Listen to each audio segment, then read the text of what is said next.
Gentlemen, may I have your attention, please?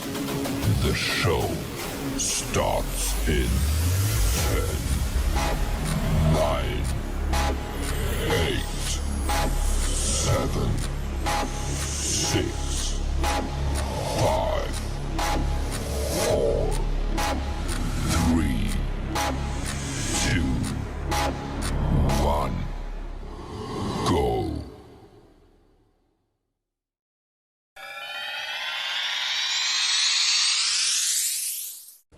Untuk melakukan sesuatu majlis, ianya melibatkan 3 perkara penting iaitu perancangan, pelaksanaan dan penilaian.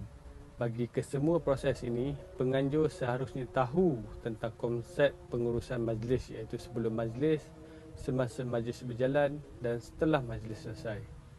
Sebelum bermulanya sesebuah majlis, pihak penganjur perlu mementingkan 6 persoalan asas iaitu mengapa majlis ini perlu diadakan, apakah yang perlu diadakan, waktu majlis berlangsung, di mana majlis berlangsung, siapa tetamunya dan bagaimana pelaksanaan majlis.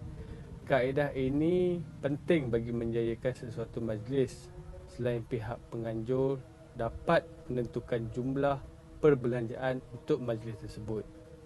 Beberapa tindakan perlu diambil sebelum majlis berlangsung, antaranya menyiapkan kertas cadangan dan perbelanjaan semasa majlis.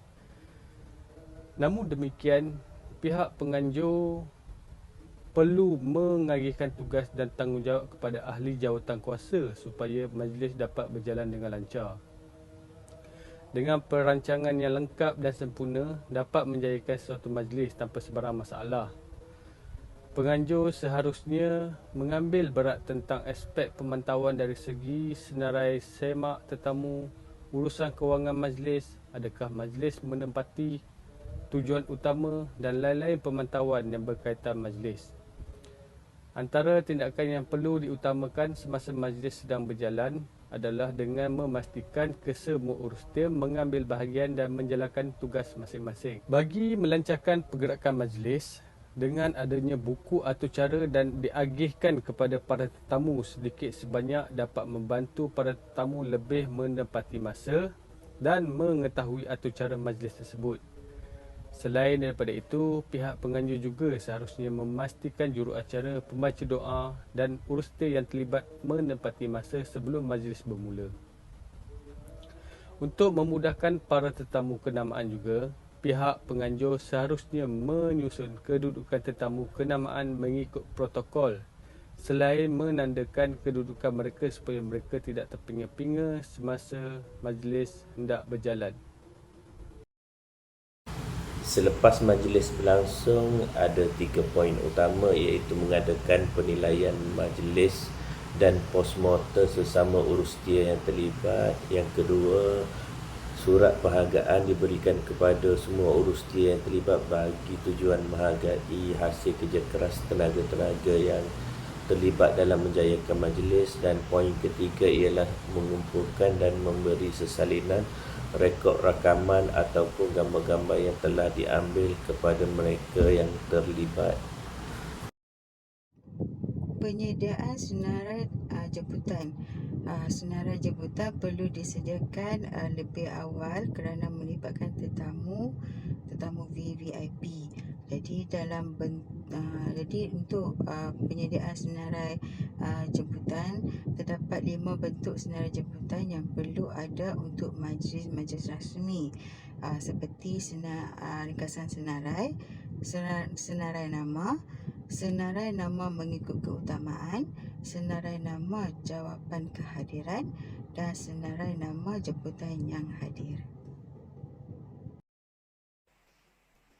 Hai, Assalamualaikum. Nama saya Nurliana binti Rizwan. Nombor pelajar adalah 289387. Jadi saya akan teruskan pembentangan ini dengan menceritakan tentang perkara penting berkenaan pembuatan dan pengedaran kad jemputan.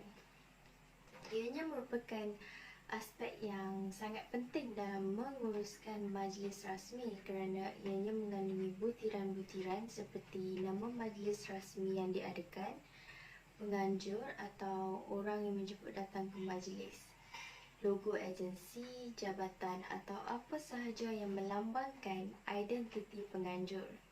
Selain itu, tempat dan masa majlis diadakan dan ruang nama para jemputan juga mestilah disertakan dalam kad jemputan tersebut. Bukan itu sahaja, panduan dan etika pemakaian majlis, nama dan nombor telefon orang yang boleh dirujuk juga penting untuk jemputan menanyakan sebarang pertanyaan berkenaan majlis tersebut. Seterusnya adalah penetapan jenis pakaian. Penetapan jenis pakaian merupakan aspek yang perlu ada dalam pengurusan majlis rasmi atau majlis khas. Namun begitu, ianya juga bergantung kepada tahap atau taraf majlis tersebut. Sebagai contoh, pakaian bagi majlis penuh istiadat seperti di istana dan sebagainya. Assalamualaikum dan salam sejahtera. Saya Muhammad Razif bin Muhammad Zahir, nombor metrik 283210 akan membentangkan mengenai menu sajian dan susunan keutamaan. Menu sajian. Menu sajian merupakan aspek terpenting dalam pengurusan majlis rasmi. Ia mempunyai 3 jenis jamuan, iaitu sarapan, minum pagi, makan tengah hari, minum petang dan makan malam. Pemilihan menu hendaklah bersesuaian dengan bilangannya, kerana sekiranya perancangan awal tidak dilakukan, maka ia tidak akan mencukupi. Menu sajian juga haruslah dipilih sebagai aspek yang penting, kerana ia akan melambangkan sesuatu majlis. Susunan keutamaan. Daripada segi protokol keutamaan yang mesti diikuti dalam setiap majlis rasmi juga majlis formal adalah susunan keutamaan yang telah diwatakan sebagai susunan keutamaan persekutuan dengan pindaan-pindaan yang telah diluluskan dari masa ke semasa. Peringkat negeri pula hendaklah mematuhi susunan keutamaan negeri masing-masing. Susunan keutamaan persekutuan yang telah diwatakan sebagai PUB 456 bertarikh 3 Oktober 1985 dan pindaan-pindaan yang diluluskan selepas tarikh tersebut, dan juga susunan keutamaan negeri yang telah dilakukan oleh pihak negeri adalah susunan keutamaan yang boleh diterima pakai. Diikutkan susunan keutamaan ini selalu diberikan kepada unit protokol. Unit protokol setiap jabatan ataupun kementerian akan mengawal selia semua susunan keutamaan, kerana ia merupakan aspek penting dalam menyusun sesuatu majlis. Seterusnya kita akan meneruskan dengan panggilan hormat. Selain itu, penggunaan panggilan hormat pada tetamu yang datang juga perlu ditentukan dalam setiap majlis rasmi agar majlis dapat berjalan dengan lancar. Panggilan hormat yang sesuai hendaklah digunakan terhadap tetamu kehormat dan juga para jemputan yang datang. Panggilan ini juga hendaklah dipraktikkan dalam teks juruacara dan hal-hal lain yang memerlukan panggilan hormat.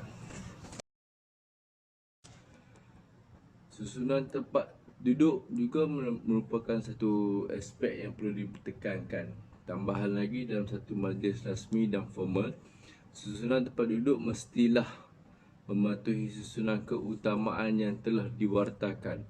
Sebagai contoh, tempat duduk tetamu VVIP diletakkan di bahagian hadapan majlis. Sekiranya majlis rasmi diadakan di negeri dan tetamu pula terdiri daripada persekutuan dan negeri, maka satu persetujuan hendaklah dicapai antara protokol persekutuan dan juga protokol negeri mengikut dan merujuk prinsip-prinsip yang telah ditetapkan. Namun begitu, dalam apa jua majlis kecuali convocation dan juga jamuan makan, tetamu yang akan duduk di pentas maupun di meja khas mestilah dihadkan. Oleh yang demikian, susunan tempat duduk juga perlu diambil kira dalam meneruskan satu majlis rasmi.